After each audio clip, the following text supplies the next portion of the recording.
La devise familiale, c'est fidèle quand même, donc je dirais fidèle quand même.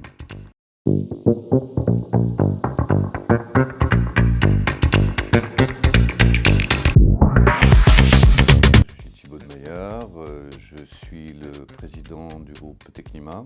En tant que président, j'assure la stratégie et le déploiement de ces stratégies au sein du groupe.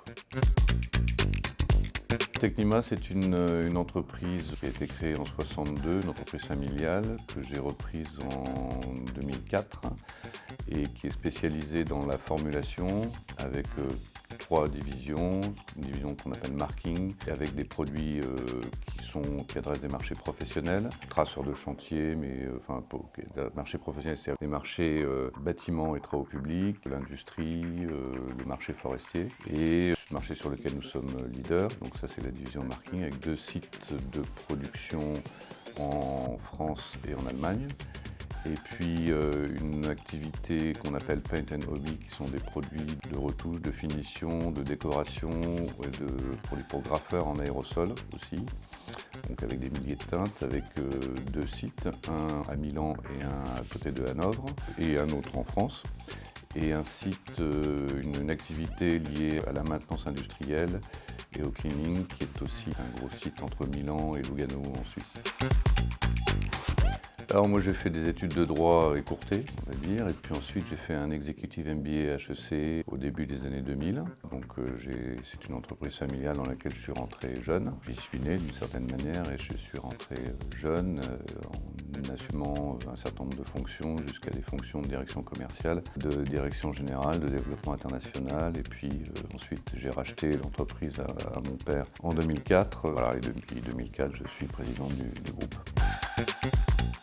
Surtout, je ne lui donnerai pas de conseils, parce que je pense qu'on a chacun notre histoire. Le seul conseil que je peux donner, c'est de se connaître.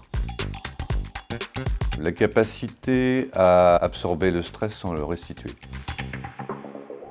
La liberté. La devise familiale, c'est fidèle quand même, donc je dirais fidèle quand même. La valeur ajoutée de l'entreprise, c'est la proximité du client pour offrir des produits qui soient adaptés aussi bien en qualité qu'en prix au marché, même si nous passons par des réseaux de distribution assez diversifiés. Malgré tout, la proximité avec celui qui utilise le produit, c'est quand même lui qui décide. Et donc c'est essentiel d'avoir ce lien, cette proximité, de l'organiser. On appartient à un secteur qui est le secteur de la chimie des mélanges, mais le secteur de la chimie. On est quand même soumis à beaucoup de boutoirs, on va dire réglementaires, particulièrement en Europe, et avec une dose supplémentaire en France. Donc on est très sensibilisé à ces sujets-là. Donc on travaille beaucoup à la fois sur des formules qui essayent d'éliminer le plus possible les produits, on va dire, à base de pétrole, même si on en a encore beaucoup. Malgré tout, c'est donc des axes de travail importants en termes de formulation. Et puis on travaille sur des emballages nouveaux. On a déposé un certain nombre de brevets sur des emballages qui sont en cours de commercialisation dans un certain nombre de secteurs d'activité. Donc on a une structure qui est en dehors du groupe, que j'ai créé il y a quelques années, et qui a développé une petite dizaine de brevets qui sont aujourd'hui, qui seront, j'espère, et qui commencent déjà à être utilisés par un certain nombre d'acteurs du marché, quoi. Et par conséquent aussi, à terme, le groupe Technima.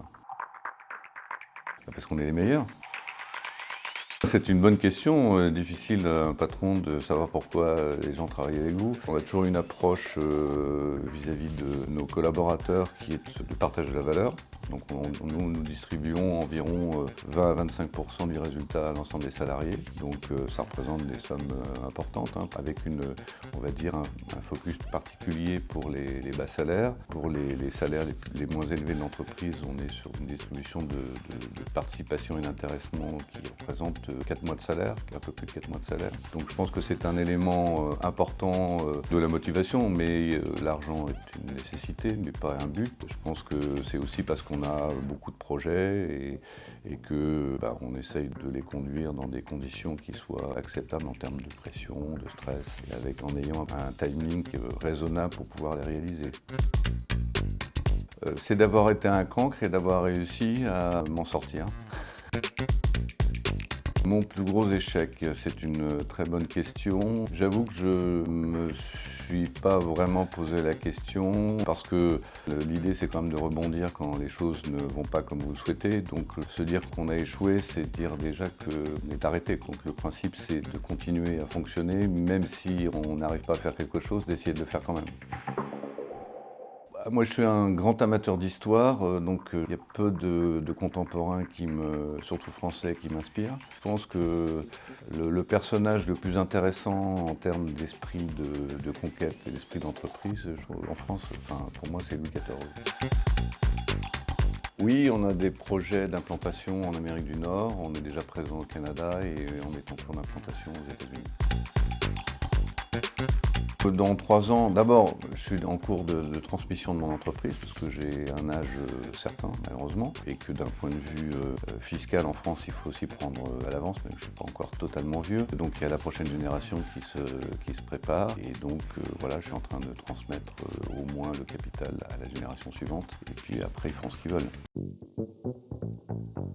Réussir à mener à bien les projets qu'on a en tête, en entraînant un maximum de personnes, aussi bien dans la famille, puisqu'on est une entreprise familiale, que dans l'entreprise, bien entendu. Et donc réussir, c'est mener à bien ces projets, quoi.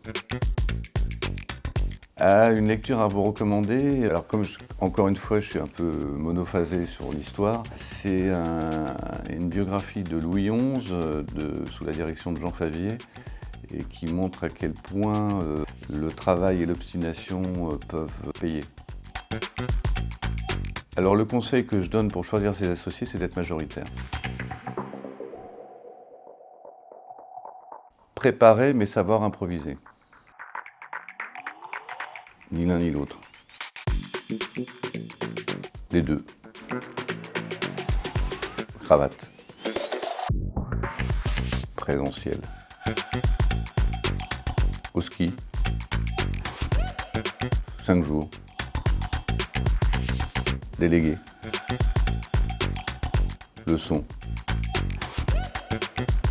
Je pense que pour gérer, comme je l'ai dit, une entreprise, il faut se connaître ses limites, et donc savoir déléguer, choisir ses collaborateurs, et puis les récompenser pour qu'on continue ensemble.